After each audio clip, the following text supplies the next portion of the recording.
ya shule ya sekondari Kabuku, na lengo kubwa hasa lilotufanya tufika hapa ndani ya viunga hivi ni kuja kwa ajili ya kuhudhuria mahafali ya 29 ya vijana wa Form 4 ambao wanahitimu 2025.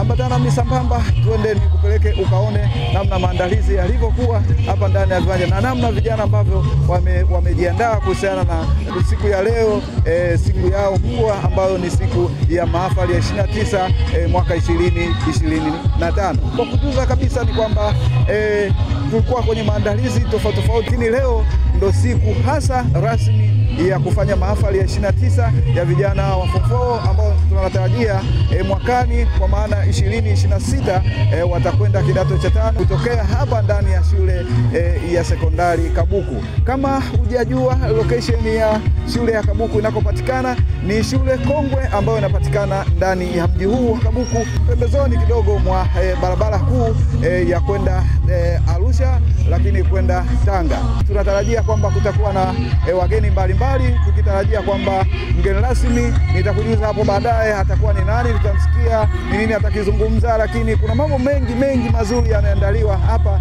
kwenye mahafali hii ya 29 ya vijana wa Form 4 shule ya sekondari Kabuku. Kama bado hujasubscribe, basi unaweza kuandika neno TRC Mzundu TV, basi utaweza kupata matangazo live na kufuatilia kile kinachotokea hapa, kukipata mbashara kupitia simu yako janja.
Nikiripoti tokea hapa ndani ya viunga vya shule ya sekondari Kabuku, mimi Nchisko wa TLC Mzulu TV and NBC.